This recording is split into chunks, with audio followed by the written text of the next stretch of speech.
But Alice sent me a very pointed glance that told me she wanted privacy. So I lifted myself off the stool, and said a curt goodbye to them both, and went to take a shower. I spent the rest of my morning going over the evening with Edward, since my earlier musings were cut short. He said tried. And I really hated to scrutinize his every word and tone just like Alice would with Jasper, but I had to. Because somehow, the whole night for me revolved around that one comment. It was echoing in my head all morning long. I try not to see you that way. Why? Why was he trying not to? I attempted not to put too much thought into the fact that he even had to try in the first place. The thought of it gave me too much hope. But it still didn't explain why. I threw my hoodie into the wash at noon. It was soaked all day yesterday, and it was like my second skin. While the washing machine was going, I hopped onto it, and began pondering over the other things he said, praying for some kind of clue. He said I was pretty. He said he had to try. I furrowed my brows. That's when his previous statement came to me, don't freak out or anything. Did he think it would freak me out if he saw me that way? I kept pondering over the whole thing, while the washing machine was vibrating below me. By the time it was done, I decided it didn't really matter why he tried. The important thing was that he was. So how do I break that? How do I break him? I groaned, and scratched my head. Guys were so damn confusing. It was times like this I really wished I could just ask Alice for her advice. With that stroke of genius, I jumped off the washing machine, and headed to her room, praying she was alone. When I entered the hallway I saw her door was opened, but I knocked on the wall of the hall, just for safe measure. I'm alone. Alice huffed from her bedroom. I smiled, and continued down the hallway, and into her room, where she was sitting in front of her vanity mirror fixing her hair. I took my usual seat on the bed, and laid down. I watched her fixing her hair for a while, wondering how to voice the question without being suspicious. It was a very slippery slope.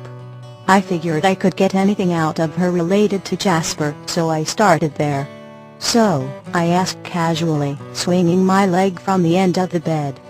How did you end up breaking Jasper? I asked, using my earlier mental words. Obviously they had come quite a long way since the few days before.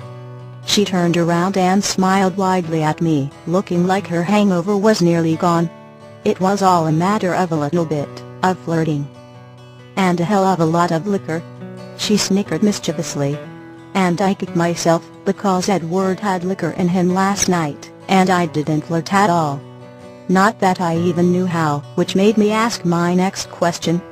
How did you flirt? I asked, furrowing my brows. I had never even seen anyone flirt, let alone harbor the knowledge involved to do such a thing. She perked up and turned her whole body towards me, almost vibrating with excitement. Well, she smiled wider and chuckled.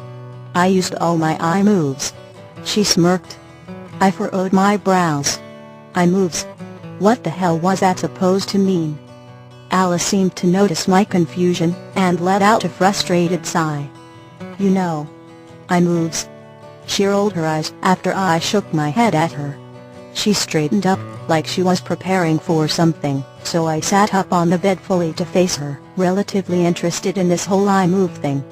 I mean, I had eyes. She put her head down, like she was looking at the floor, then looked up at me through her eyelashes with a little smile, while batting them. Then she straightened up and snickered. That is flirting? I asked, incredulous. That was barely anything. And it looked so cliché. Elisa's brown eyes grew wide. Easy, Bella, haven't you ever flirted before? She asked, even more incredulous than I was. I slowly shook my head, fighting back a grimace.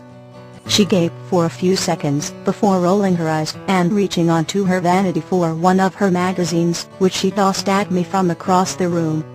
Page 43. She nodded decisively and turned back around to apply lipstick in the mirror of the vanity. I looked at the magazine dubiously. It was one of those stupid teenage girl magazines that I always rolled my eyes at. I opened it, and went to the infamous page 43. It was all a bit overwhelming. The eye thing was definitely in there. But there was more. Things like casual touching. And laughing more often than you usually would, which just sounded stupid to me. Of course the next things on the list had to do with dressing. Or the lack thereof. Showing off skin and looking your best. Then there were other things dealing with body language, like leaning in, and whispering to the boy you're flirting with. I felt so ridiculous even considering this stuff with Edward. I tossed the magazine aside unceremoniously, and left Alice to do her primping. By dinner time, I had decided that flirting was just plain stupid. There's no way I would ever be able to get through it without blushing madly, and looking completely transparent. I did decide, however, that I had to do something. I couldn't just sit around and expect Edward to realize I liked him without making at least a minimal effort. I became mildly determined. I wanted to start small, nothing too big and obvious, just test the waters. I chose hair. Edward liked my hair.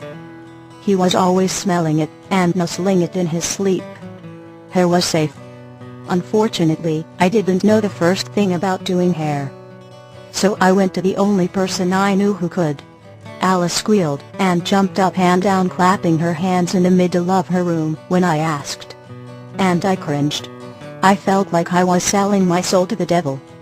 "This is going to be so great, Bella," she squealed, making me cringe again. Then she took my hand and led me over to the cursed vanity. I glowered at all the hair products, wishing there was another way. She plopped me down into the seat with another squeal, and began brushing, and pulling my hair. "So, what are we looking for? Up? Down? A little of both. Oh. I know, we'll put a little up here," Alice said excitedly as she twisted and pulled my brown hair every which way. I blocked her voice out and closed my eyes, just waiting for it to be over. An hour later, Alice had my hair shiny. Really freaking shiny. And I don't know how she did it, but, my God, it was shiny. She had curled the ends, and clipped up my bangs with 2 clips, behind my ears. I turned my head in the mirror, admiring the look. It wasn't so bad. It didn't look obvious. It was actually kind of pretty. And the thought of that word made me smile. I thanked her, and promised her she could do it again before she went to bed. Apparently that was the only collateral acceptable. At 9 I began making my cookies, and decided oatmeal would be a nice cookie. Oatmeal determination. I packed up Edward's dinner and cookies, and slipped on my hoodie, feeling a little glum that I couldn't wear the hood. I took one last peek in the mirror before I left at 10 to check my appearance, which just made me feel stupid. I rolled my eyes at my reflection, with my shiny brown hair cascading in loose curls over my black hoodie, and walked out the door, thanking God it wasn't raining tonight. Edward's point of view. My day was shitty. Vodka is not my friend. I ended up helping him clean the house anyways, because that fucker was even worse off than I was. Of course, he didn't have Bella making him a fucking fantastic hangover remedy either. It tasted like ass, but it made me feel better. I left the vomit house plant for him, though. It's what that fucker gets. Jez came over at noon to relay the events of the previous night to me. He had a fucking goofy ass grin on his face the entire time. They made out. Second base was cleared. And with the way he was talking, you'd think they'd spent the whole night having the best fucking sex in the world. It was comical, really.